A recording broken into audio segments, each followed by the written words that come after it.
tao. Paano ba hindi mainis? Yan po ang isa sa mga pinakamadalas matanong sa inyong lingkod.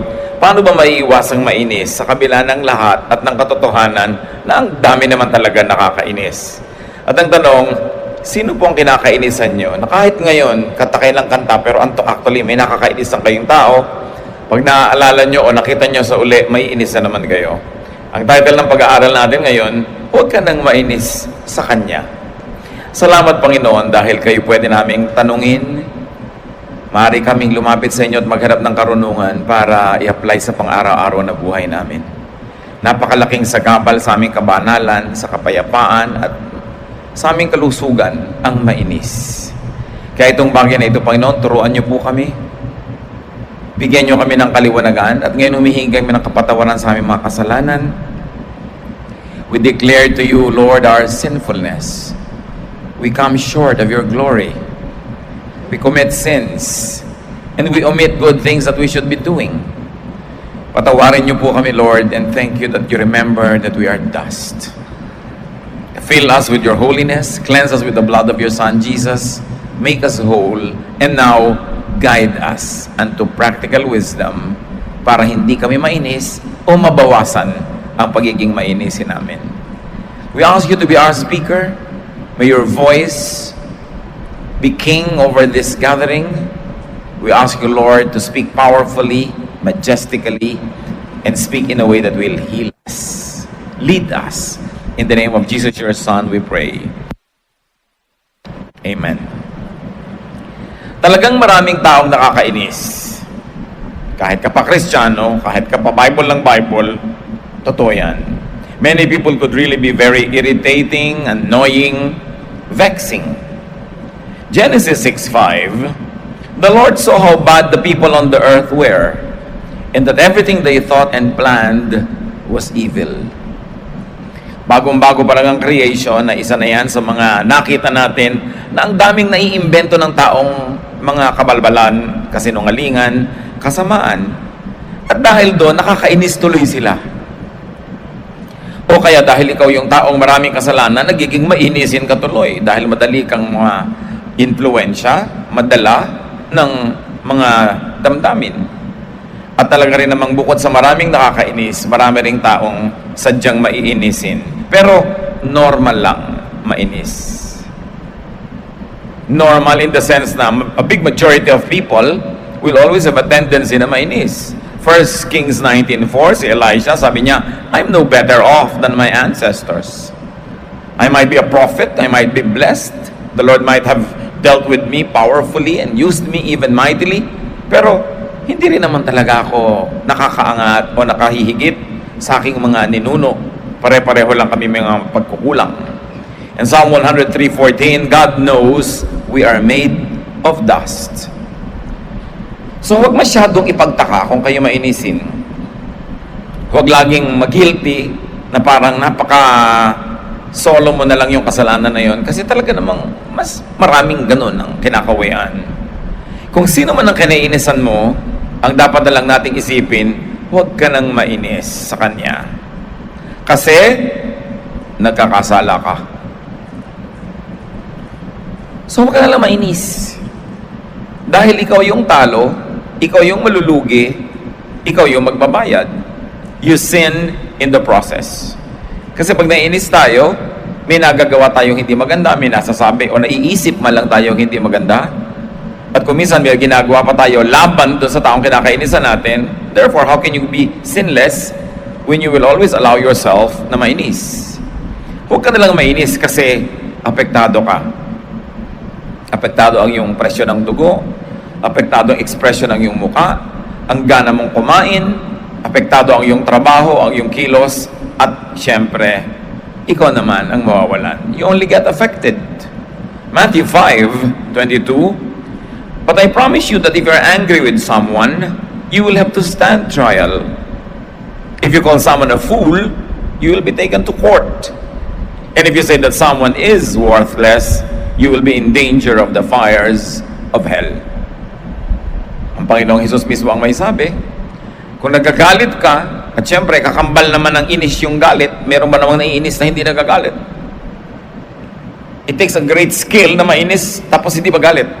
Usually, magkadikit yan.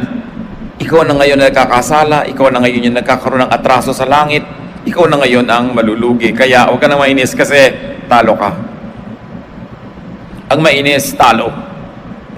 You only lose physically. Why? Your health is affected.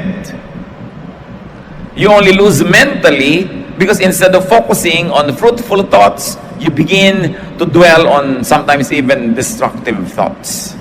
Not only negative, but it could also be destructive. You lose emotionally. Ikaw itong magagalit, ikaw itong malulungkot, ikaw itong makakagawa ng mga mali na may magagalit pang iba sa'yo, magdaramdam pa sa'yo, talong-talo ka. And above all, you lose spiritually. Ang ating mga espiritu ay naapektuhan, narurumihan, nadadamage pag tayo nainis. So, paano ba hindi mainis? Pwede ba yun? How not to be vexed? First of all, remember that people are imperfect. Romans 103:14, God knows that we are made of dust. I am made of dust, you are made of dust, and when you think of others as also made of dust, meron tayong pagkukunan ng pangunawa, ng pagpapasensya, ng pagpapatawad. Imperfect ang mga tao. So, ang mangyayari niyan, hindi nila laging magagawa yung inaasahan natin gagawin nila. Hindi sila na magiging kasimbuti ng ating inaakala o kaya ay hinahanap kasi imperfect sila. Paano pa hindi mainis? Remember that you would be measured as you measured others. Matthew 7:1-2, don't condemn others. And God won't condemn you. God will be as hard on you as you are on others. He will treat you exactly as you treat them. So sabi, huwag ka na lang na manghusga o magkondena ng mga tao kasi kung paano mo sila sinusukat, ganun ka susukatin ng Diyos. Kung madali ka mainis sa tao, maiinis din sa iyo ang Diyos. Kung hindi ka makapagpasensya, hindi ka rin pagpapasensyahan. Hindi ka magpatawad, hindi ka rin patatawarin. Naiirita ka lagi sa mga tao pag nagkakamali sila sa standard mo. So pag nagkakamali ka rin sa standard ng Diyos, maiirita rin siya sa iyo. Because the measure you give is the measure you get. So sinisikap natin hindi mainis para hindi tayo talo physically, emotionally, socially, and spiritually. Remember not to judge. Ba't ka naiinis? Naiinis ka kasi nanghuhusga ka. You get irritated because you judge people. Iniisip mong blank siya. Kaya ka nainis. Ano yon? Meron diyang pakalat-kalat, inis na inis ka. Iniisip mong blank siya, na nananadya siya. Iniisip mo lang yon. Merong nagawa siya na ikinainis mo, iniisip mong malicious siya. Iniisip mong naghahamon siya, hindi naman pala, hindi siya aware na nandun ka. Iniisip mo, nakahamon yata ito. Madalas naiinis tayo because we judge people. Ina-assign natin sa kanila ang ginagawa, yung aniisip natin na gusto nilang gawin. Kaya dapat natandaan natin yung blank na yan, no? Naiinis ka kasi iniisip mong blank siya. Hindi naalala ng asawa mo ang iyong birthday, iniisip mong hindi siya mapagmahal, na blank siya, unloving siya. Iniisip mong sinadya ka niya na gumaganti siya. Lagi tayong may iniisip, kaya tayo naiinis.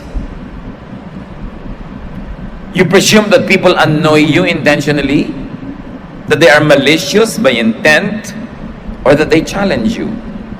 Madalas na-challenge tayo eh. May sinabi yung isa, gustong-gusto lang naman pala niya mag-display ng alam niya, pero iniisip agad, sina-challenge ka, tinatakpan yung sinabi mo, dinadaig ka, kinakalaban ka, yung pala gusto lang naman niyang medyo magpasikat ng konti. Not necessarily at your expense, kasi meron din siyang insecurity. So, paano hindi mainis? Do not change people. You can't. Jeremiah 13:23, can you ever change and do what's right? Can people change the color of their skin? Or can a leopard remove its spots? If so, then maybe you can change and learn to do right. Of course, technologically, pwede na ngayong maiba-iba yung shades of color ng skin ng tao. Pero nung sinulat ito, hindi pa pwedeng gawin yon. So ang message lang, may mga bagay na imposibleng gawin. Tulad ng baguhin mo ang isang tao. Well, of course, this is an exaggeration because people can change. But it would take a miracle. So ang sinasabi dito, isang dapat mong tanggapin sa tao, ay yun na siya, hindi na siya magbabago. Kung nagbago siya, salamat. Pero kung hindi, dapat mong tanggapin. Kaya madalas tayong naiinis sa mga tao because we demand that they change according to our specifications. Naiinis si wife kay husband kasi si husband hindi magbago according to the expectation of the wife. Ganon din si husband naiinis kay wife. Ganon din si mother-in-law kay daughter-in-law. Pare-pareho, nagkakainis-inisan dahil gusto natin ang tao na sumwak dun sa ating gustong mold. But that cannot happen. For most of common experience, people won't change. So kung meron ka manugang na ganito, may biyanan kang ganon, may anak kang ganito, may asawa kang ganon, para hindi ka laging mainis, tanggapin mo na yun na siya. People will change, but only little and slowly. At maaaring kahit nagbabago na sila, naiinis ka pa rin dahil nababagalan ka o sobrang konti ng pagbabago. So hope for the best, but expect the worst in people.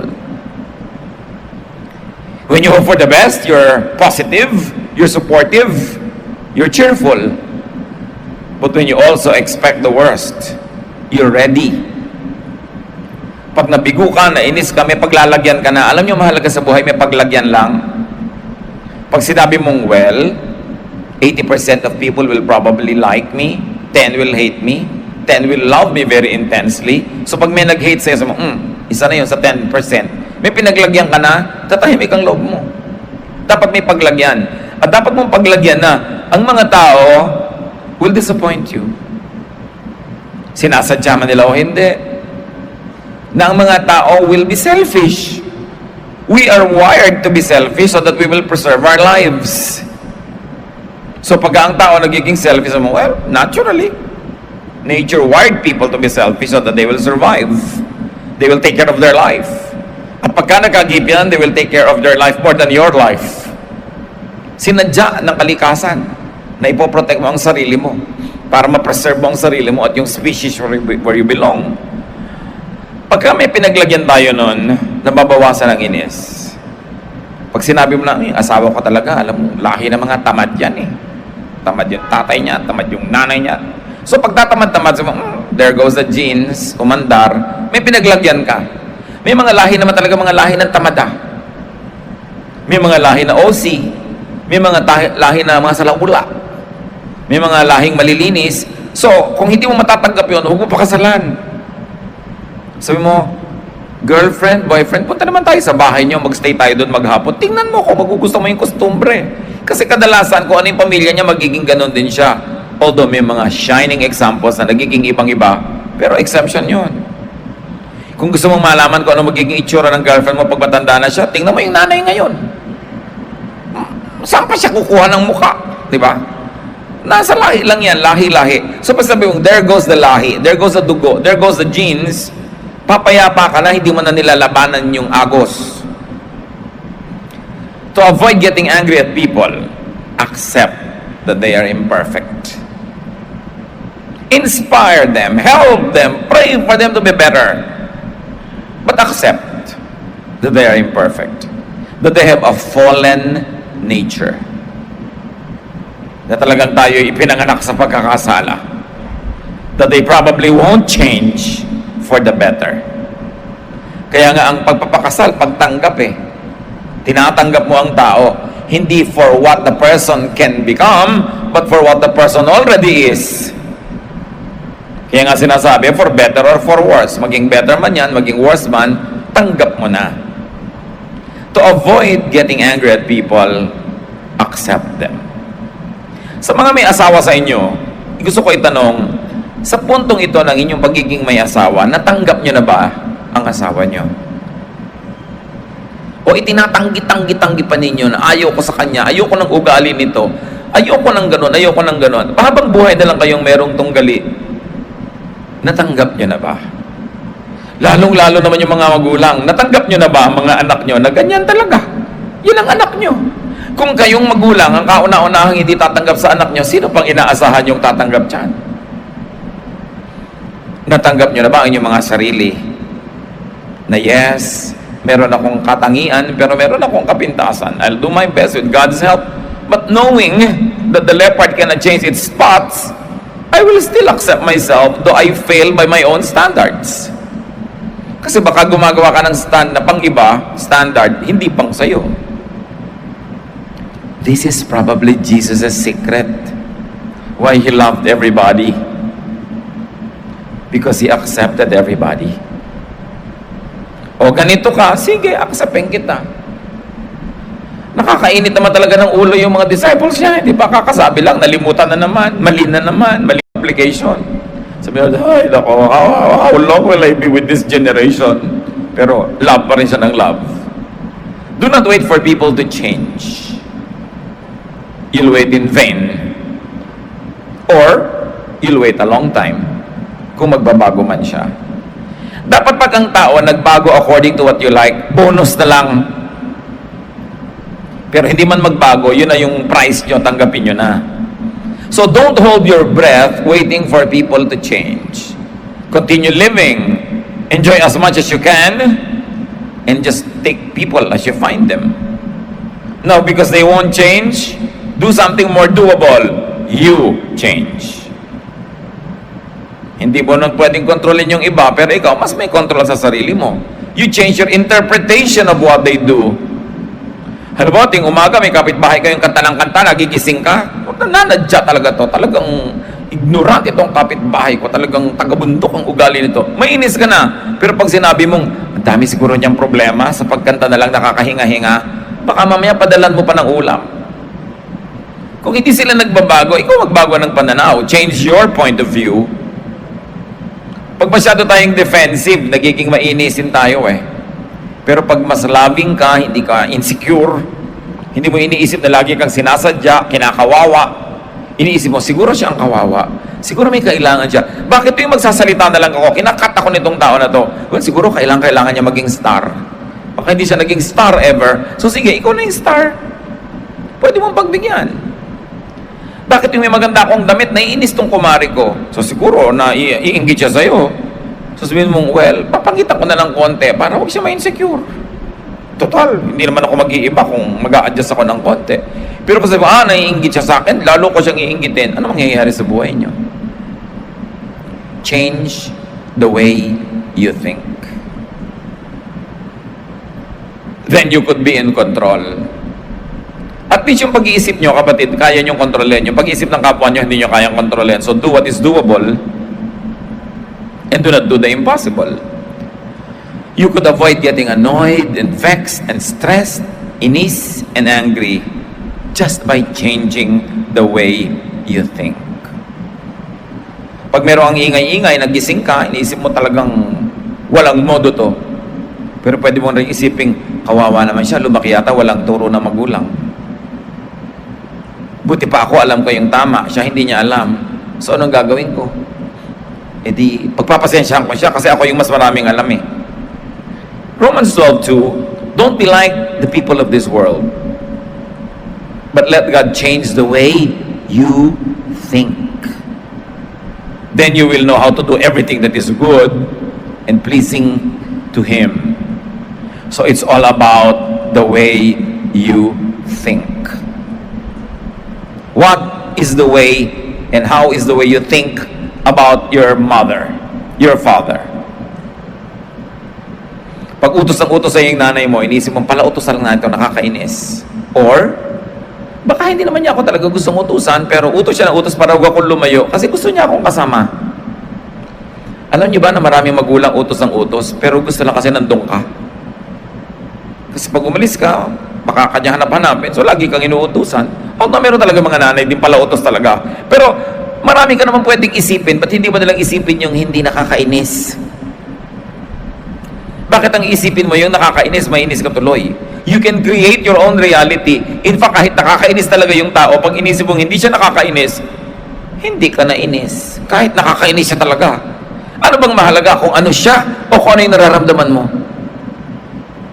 So kung hindi mo siya kayang baguhin, ang baguhin mo yung nararamdaman mo. Saan ang gagaling ngayon nararamdaman? Sa yung iniisip. So palitan, sabi ng Bible, ang pag-iisip. Maraming lagi nagsusumbong, naiinis sa office mate. Ano ba kasing iniisip mo sa office mate mo? Palitan mo yung pag-iisip mo. Sabi pa, mayroon akong office mate, lagi na lang kung magbiro, ang pangit-pangit. So anong pwede mong isipin? Talagang eto na naman ito, sasaktan na naman niya ako. O, kailangan niya ng audience. Kaya lang, very limited yung performance niya. Wala na siyang ibang alam, yun na lang. So pwede ka pa ngayon maging charitable. Meron naman nakakainis, utang ng utang. Pero pwede mo na sabihin, kawawa naman tong tao to, hindi na makaahon-ahon. Kinapalan ng mukha, kauutang, kawawa naman. Pwede ka pa ngayong maawa. At pwede ka pa rin hindi magpautang, naawa ka lang. Ngayon, nagpautang ka pa dahil kinaya mo naman, nagka-points ka pa. Change the way you think. Right now, think of people na nakakainisan nyo. Ba't kayo naiinis? Marami naman dyan, mga biyena naiinis sa manugang. Hindi naman dahil nakakainis yung manugang. Dahil lang ayaw nyo mag-asawa yung anak nyo. Kahit ang napangasawa noon, si Santa Teresa de Avila, ayaw nyo pa rin. Hindi dahil talagang masama siyang babae. Wala siyang kwenta, kundi kahit sino-sinong babae, hindi nyo aproban. So, paano kayo mag-isip? Hindi ba kayo dapat mag-isip na, salamat, matanda na ako, malapit na ako sigurong sumakabilang buhay, at least may kasama yung anak ko sa buhay niya. Hindi yung sisiraan mo na sisiraan yung manugang mo, paghihiwalayan mo sila at bigla ka mamamatay. Sino ngayon ang kasama ng anak mo? Mabuti sana kung mabubuhay ka forever. Kaya sinisip mo, bakit ba ako ganito mag-isip? Ba't ako naiinis? Nakakainis ba siya? O masama lang ang takbo ng utak ko? It's all the way you think. And as we have said, kahit patotong nakakainis siya, kung magpapasya kayong hindi kayo maiinis, hindi pa rin kayo mainis. Ibahin mo ang iniisip mo tungkol sa kanya, sino man siya sa iyong buhay. Change your perception. Isipin mong blank lang naman siya. At ito yung key para hindi mainis. Isipin mong blank lang naman siya. Ano yon? Iniinis ka, ang chismosa niya, tanong ng tanong, nakakairita, isipin mong, mausisa lang talaga siya. Ganyan lang talaga yan, walang magawa. No? Ngayon, lagi kanyang nagagawa ng hindi tama, isipin mong, nagkakamali lang naman siya. Hindi naman niya sinasadya, talaga lang kulang, no? Limitado lang naman talaga siya. Yung parang nasasakal ka na sa kanya, napaka-aggressive, isipin mo, kandara pa lang naman siya. Gusto lang niyang pumapel, no? Marami pa yan, isip mo lang naman, nagsisikap lang naman siya na magpasikap. Bakit kaya ganito to? Kino-contest na lang lahat ang ginagawa ko sa office, lagi nagpapasikat, isipin mo, may mithiin lang siya, gusto niya maging manager. At sa totoo, hindi naman masamang mithiin niya yun. O kaya bakit kaya siya laging nananakit? Pwede mo isipin, nagtatanggol lang naman siya sa sarili. Kasi nadala na siyang laging masaktan, nanguuna na lang siya ngayon, siya na yung nananakit. Kaya kung minsan may tao, ang pangit-pangit ng ugali, ang sama-sama magsalita, pwede mo sabihin, who broke your heart and made you write that song? Diba? Sinong bumigo sa'yo? Sinong gumiba sa'yo at giba-giba ka? Bakit ka ganyan? Bakit ka gumaganti sa buong mundo? Anong ginawa sa'yo ng mundo? So you can be more understanding. Pwede mo sabihin, ganyan lang naman kasi isip bata pa lang. Hindi pa nagmamature. So in other words, pag sinabi mong, isipin mong blank lang naman siya, baka mo maunawa. At least mapagpasensyahan. Pwede pa, baka mamahal mo pa eh. Kasi ang totoo, ganun lang naman talaga ang mga tao. Bihirang-bihira yung mga tao, nagigising sa umaga, nakalagay agad sa plano, kanino kayang buhay ang wasakin ko ngayon? Di ba? Paano ko kaya iinisin ang biyanan ko ngayon? Di ba? Hanggang manigas siya. Wala namang ganun eh. Pero sa araw-araw na paggagalawan natin, pagsasama-sama, natural nagkakabangga-banggaan. Kasi para tayo mga bola sa bilyaran. May isang puti galing sa langit o galing sa impyerno o galing kung saang bola, tumama kung kanino, nabunggo siya, nabunggo ka rin, nagkabunggo-bungguhan na kayong lahat. Pero kung tutuusin, hindi naman kayo nagpasimuno, yun lang puting bola. Merong nakasagasa, meron ba namang balak niyang sagasaan niya ang bata? Kaya minsan may nakasagasa, Google Payhin pa ngayon ng mga tao doon, hindi tuloy nadala yung bata sa ospital. Gumising kaya siyang hahanap ako ng sasagasaan ngayon. Nagkakaganon-ganon kasi ang buhay no? Although, mag-iingat din kayo, talaga mandurukot. Saan kaya ako mandudukot ngayon? Plano na talaga yon, no? Meron talaga, pero hindi lahat ganun. At iisipin mo rin kung talagang i-stretch mo yung pangunawa mo, bakit kaya siya nandudukot? Ano nangyari sa buhay niya at wala siyang naging ibang trabaho kundi yun? Ano mga kabiguan ang humantong sa buhay niya na naging ganito siya, distorted, warped, twisted? Maaawa ka pa. Kaya si Jesus maawain kahit sa nakakainis.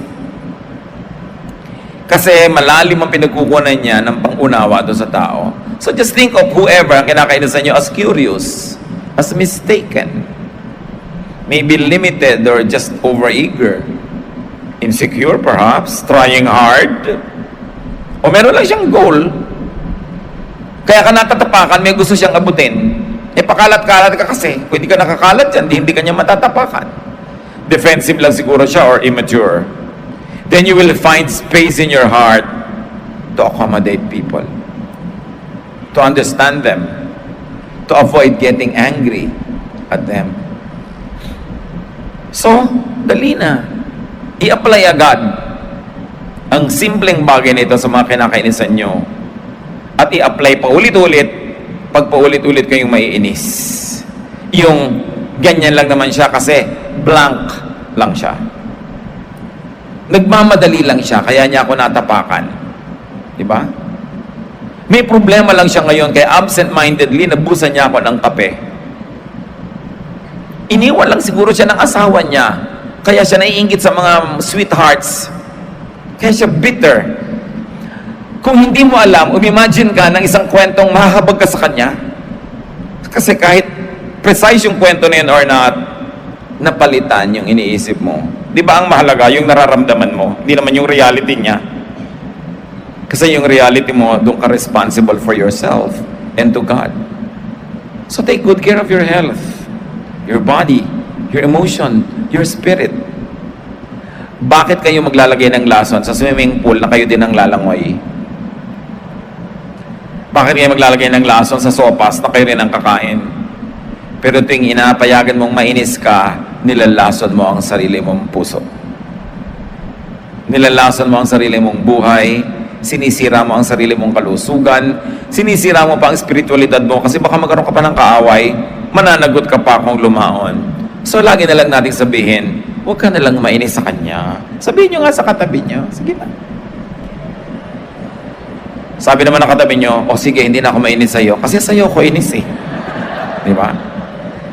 Panginoong Diyos, salamat dahil pwede kaming mapaalalahanan sa isang simpleng bagay na ang totoo ay napakalaki ng epekto sa pang-araw-araw naming buhay. Maraming nakakainis. Pero pwede kaming pumili para huwag sobrang mainis o huwag na lang mainis kahit paano pa.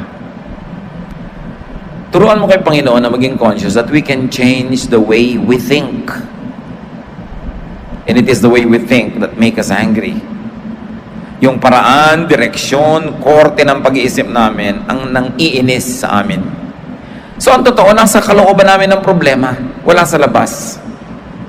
Hindi doon sa taong may ginawa o hindi ginawa, kundi kung paano namin binibigyan ng kahulugan ng ginagawa nila.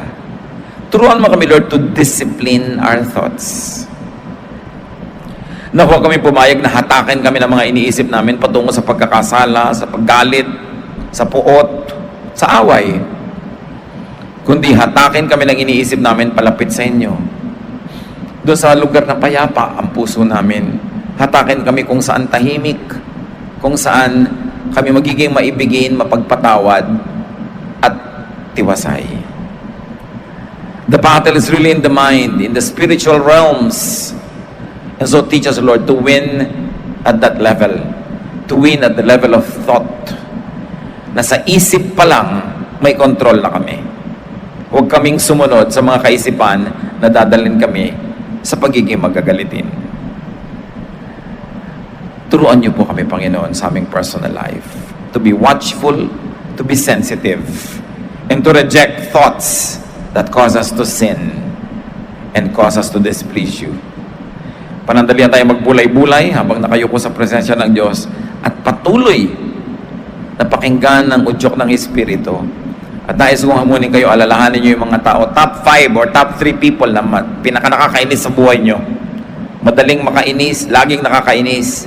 Subukan nyo in silence, apply to them yung blank lang naman kasi siya.